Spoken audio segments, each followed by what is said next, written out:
The views and opinions on the Craig L. Hayes Show do not necessarily reflect those of Westgate Resorts, ownership, or management. And now, on with the show. Welcome back to It's Showtime, the Craig L. Hayes Show. All right, we're back here with Mike Palmer for episode number 4 in his interviews. And we're going to talk a little bit, and once again, we are at the Westgate Resort, Las Vegas, in the International Showroom, in Elvis Presley's dressing room down in the basement. And Mike's going to tell us a little bit about his shows he's done and, you know, just talk about the old showbiz before he has to get out of here. He's got things to do, places to go, people to see. He's an important guy still. Yeah. Not like me being retired. I don't have to anything I have to do anymore. So Yeah, I'm cooking dinner for a 21-year-old today. My eldest son's 21. good deal. Yeah. You know, that's family time. Family time. Yeah. So I'm gonna go cook some food, make a cake, and we're gonna have my sisters and parents over and make a day of it after I get done here. Make sure to say hi to your dad. I haven't seen him in so long. I surely will. I absolutely will. Let's see, where are we going? Oh, shows. Yeah, some of your favorite shows. Some of my favorite shows. I loved Phantom, of course. Phantom was a great show. We were a New York contract, so we had a great rate. I think we were in 2006. We were at like $36 an hour then. Yeah. So I mean, great pay. We had a 40-hour. They got us off the 10-show guarantee, so it was a 40-hour guarantee at that point. So it was an hourly thing, but it was still a good gig. Good gig. Jubilee was probably my favorite show to work. It was my first topless show. The old timiness. That means that the women on stage were topless, not the stage hands working. They were topless. Just for people that didn't understand that. So I'm helping out here. I'm helping you. Helping. Jubilee was probably my favorite show. I was only there, a year or so, but it was, the old timiness of the show and the showgirls and the sequins and It's old Vegas. Old Vegas. That's what I loved about it. That's what I loved. The passerelle coming in and the girls dancing out on the passerelle over the audience. You just don't get that anymore. Nope.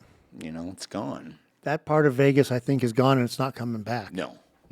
It's just not important anymore. No. Back then when Don Arden was creating the masterpiece that was Jubilee, the spectacle over the audience, having everybody look up, oh my gosh, look at the girls, Yeah. It's what it was, I built the show in 1980. We were building it and never saw it. Really? Yeah. I was like, I'll go see it. I'll go, I did that for 35 years until it closed. Yeah. Now I can't see it. Exactly. And now it's gone for good. Yep. If you wanted to see some good footage, though, you could go see the show X Rocks. They've got a lot of Jubilee footage in the show, video footage of Jubilee in the X Rocks show. Oh, nice. Kind of cool. Yeah, and they brought some of that old-timey looking videos, It's kind of cool. Held on to them. Nice. Yeah. So Jubilee, I mean, I understand because Jubilee back then was like a stage spectacular. Oh, it was yeah, like yeah. the most incredible show in Vegas. I mean, we had Lido, we had Casino de Paris, which were kind of in that same vein. The topless dancers and all this stuff. Mm-hmm. But Jubilee took it to a whole nother level. Oh, yeah. I mean, there was 100 performers in that show. Yeah. Dancers and whatever, singers, whatever the specialty acts that were going on. 100 performers. Yeah. I remember there was a line in the show that said something, 100 showgirls or 100 whatever it was. That was actually part of the show, that they'd say every night was, and showgirls, hundreds of showgirls coming down. I can't remember the line. Yeah. But yeah, good times. Jubilee, love the old guys, love the old timiness of it. It was a shame when it closed, but Now, Todd was head electric on that, right? yes. So, He head electric here. He does all the lighting for this room. Yeah, he's good. He was great to work with. One of the best electricians I've worked with. yeah, Todd's a good dude. Yep. He really is. He really is. Fun to poke at sometimes. You can get him wound up. You know? You can. He's kind of fun there. Yeah. I had one of the best crews when I left here a little more than a year ago. Yeah. One of the best crews I ever had with him and Corey O'Brien was the head audio. Gotcha. Great guys. Yeah. I agree. I still talk to Todd basically daily. So, where are we going at? Jubilee. We did Phantom, Jubilee. And what's the show you're doing now over in Bugsy? Wayne Newton. Wayne Newton. Wayne Newton is still performing. He's 84. He'll never stop. No. His voice isn't what it used to be, but he still puts on a good show. He gets out there and he's moving around, doing his dancing. He gets into the audience and he's kissing girls and still doing his thing. I got to appreciate him for that. He is. I really do. He's just the consummate performer, Exactly. And we don't have a whole lot of those guys left anymore, Him and Barry. Barry's just an amazing performer, but a lot of these guys are gone. Yeah, and, I'm glad to see he's still hanging on, but I mean it's just a matter of time. Yeah. I wish it wasn't because we need to keep some of these guys and no one's in the coming up. there's no one in the batter's box ready to come on for him. There's a couple of guys out there that do stuff, but we don't have the Franks, the Deans, the Sammys, that will go into the lounges and the big lounges and sing and entertain. That's the thing of the past. Yep. I mean, they get rid of Cleopatra's Barge last year or the year before, right? I can't believe that. It's just mind blowing. I couldn't. I remember, like I said, being a little kid, and my dad doing set changes on there. I had to go see them tear it out because I was dumbfounded. I was like, I can't believe you guys are doing this, but the big corporations taking over. It wasn't making any money, or Never was supposed to. No. Entertainment was never supposed to make money. It was always about bringing the people in to get them to sit at the gaming tables and the slot machines. Yep. Yeah. Then accountants took over and said, "Oh no, every square foot has to make this much money." Every part of the hotel has to carry their own weight. Yeah. And then now we see that it's like that right now, and people aren't coming here like they used to because it's just too expensive. Yep. Exactly.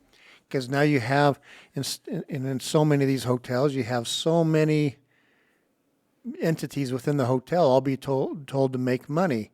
And so now they're fighting each other for every dollar. Instead of going, it's 4 walls. Yeah.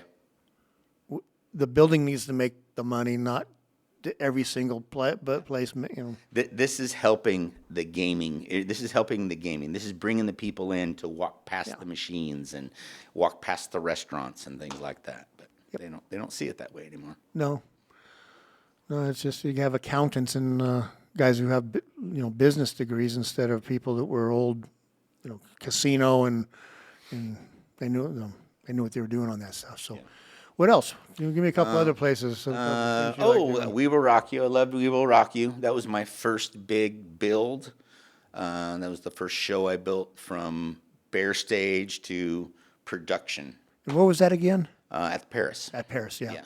Yeah. Paris did really well there, bringing in a bunch of different things, and now I don't think they have anything going there now, do they? Or no, it's just that's a shame. Dead. It's such a beautiful room. It's a great room. I'm actually the head electric over there as well, so when they do corporate things or the Caesars town halls and things like that, I'll go over there and do that for them. But for the most part, the room's dead, just sitting there empty. What a waste. Yeah. But, yeah, it is what it is, They've got other ideas, so what are you going to do? No, there's nothing you can do except just find a way to make, keep working and keep making a paycheck yourself and Exactly. and let them make their decisions, which affect so many people, and they sometimes they're not the best decisions, but you can't do anything about it. So it is what it is. Exactly. So yeah, both Horseshoe Old Valley showroom and Paris showroom, the connected hotels have been sitting vacant for a year now On the Strip. on the Strip. Yep. That's just mind-blowingly what? Yeah. They do like little one-offs here and there. They'll do, I think we did a Wheel of Fortune a month or two ago for a week. And then Was it the real Wheel of Fortune, or it was the precursor to get the people. You go and you do this show, and then if you win there, you have the capability of going on the TV show. okay? So, We did the Pat Sajak Wheel of Fortune here a bunch of times, and we did Jeopardy, and this is going back into had to be late '90s, early 2000s. Did them a bunch of times. They were great. I love doing those shows. yeah, long hours. You get in there, you set it up, and then you just kind of babysit it. You let the people do their thing. If you don't have a problem until something goes wrong, some light goes bad or a microphone or whatever. So And shows like that, it's they're catered well. It's just we used to call those shows 10-pound shows. oh yeah, Because you're going to put 10 pounds on, because all they do is feed you. yep. Craft services, and then they feed you a meal or two out in the convention area for everybody. Oh, yeah. We were literally going, stop, I don't want to eat anymore. What's on that plate? What's on that? What are we eating today? Yeah, it was just wow. Yeah.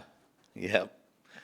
I think my favorite theater to work in, though, out of all the shows, out of all the showrooms, it had to be the Paris. For whatever reason, I loved the room. The people, whatever crews we got in there, we were always usually pretty tight. I did We Will Rock You in there. I worked Circus 1903. There was a show called Inferno in there for a little while. It was a lot of fun. Just the Paris Theater just always felt like home to me for some reason. Yeah.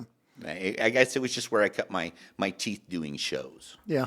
So I just kind of always gravitate back there. But it's like you said, it's a dead place right now. It's got beyond understanding on that. Just how on the Strip.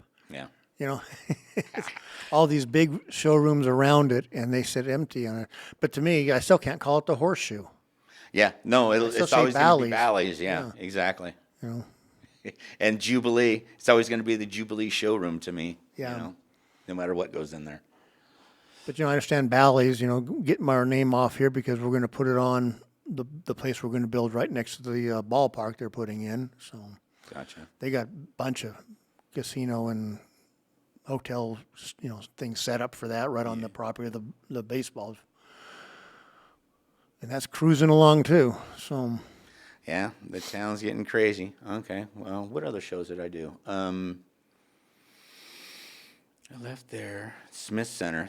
Of course, Smith Center, all the Broadway shows that went through there. That was a great time. Robert Broussard. isn't Broadway fun? Doing the Broadway stuff, man. It is. It's just And it was good money. It just, the first couple of years over there, it was really good. But it just kind of tapered off. The big Broadway shows weren't coming through anymore. And, it just, I guess the excitement of a new venue kind of wore off a little bit, And where else? Oh, sorry. No. So, let me think. Where else did I go? Paris, Venetian, Smith Center, built the Smith Center, Jubilee, Bally's.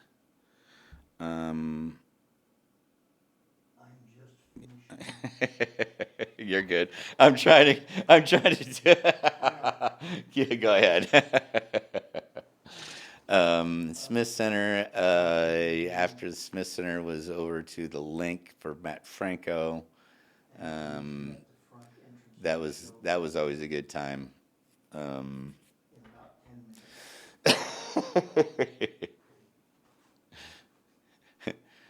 Is that your next interview? Yeah. Very nice. Very nice. Yeah, he's here, and another legendary guy from the town, Gotcha. Al Tallman. Oh, very nice. It'll be nice to see Al. He said he's here. He's here a little bit early, but that's okay. So I'm being about 10 minutes at the entrance. So Okay. Yeah, that's pretty much my career. Flamingo now, loving it there. Like I said, they leave me alone. They let me do my thing because they trust me. Yeah. Well, that's a big part of it too. It's It's the relationship you have with management. You can't don't let them have too much, but let them have enough that they trust you. You know what I'm saying? That they don't doubt what you're saying and what you're doing. Exactly. But you got to take care of, because they're writing you a check, but you're also trying to take care of your guys. Yeah. Management has the right to manage, but we've got a union contract in place for a reason. Yeah, protect it. It's just work the contract. Everyone just follow the contract. Exactly. It's simple. Yep. All right. Anything else in those last couple of minutes here? Or? No, I think that's it. I think we had a pretty good talk. Yeah. No, I've enjoyed it. It's I've really been enjoying these. Just because it's so many different perspectives on so many different shows and stuff. Yeah. And I've been going through them systematically. One at a time, listening to them every now and then. And the stories and the information that you're getting from these guys is priceless. Yeah. It is. You know? And I love listening to it, and I love hearing it because, you're not going to hear it from anyplace else. No. And it's and we're going to hold on to this for as long as we can too. This as long as it stays digital and in out there, it'll be there for us to listen to forever and ever, hopefully, and people can listen to the quality of people we have in this business. Oh, absolutely. And I appreciate you for doing this, Craig. Thank you. Oh, you're more than welcome. I've found this hobby, and I've got 2 other podcasts I do too. So Nice. This is just one. I started doing this one, and I was like, I think I'm going to do another one, and then I'm going to do another. It's like I'm retired here. What am I doing? You're busier now than when you were working. Yeah. So no, but I'm enjoying just having conversations with people. I can see why people get into all this stuff, and want to try to make a big living at it and stuff like that. I'm not trying for that. That's not. I've had a job. I've had a career. This is just to do it for enjoyment, for history. It's a history thing. Yeah. So. Documenting all these things. Yeah. Nobody's doing it. Thank you. Well, sure appreciate you having you here, and I'm glad you came in. I haven't seen you in a while. It's been a minute. Yeah. And it's good to get together with people again and talk about the old days. And, did you ever think we're going to be old enough to talk about the old days? I never thought I'd be sitting in this room with you, that's for sure. Yeah, and talking about this, Yeah, talking about my career and where I came from and the people I worked with. Yeah, I came in, and you come to the business and you see all these guys that are a little older, and you go, man, I'm never going to get there. Exactly. Yeah, and you blink, and all of a sudden you're there, and you're going, what the hell happened? I was young at one time. I really was. Yeah. Just last week I was young. Yeah. And looking for the next gig. Yeah. And now the only gig is, what am I going to do today? I'm retired, So anyways, Mike, thank you very much for coming in. Absolutely. Thank you, Craig. Appreciate it, and good to seeing you again, and say hi to your dad. Will do. Thank you much. All right. Well, You're listening to It's Showtime, the Craig L. Hayes Show.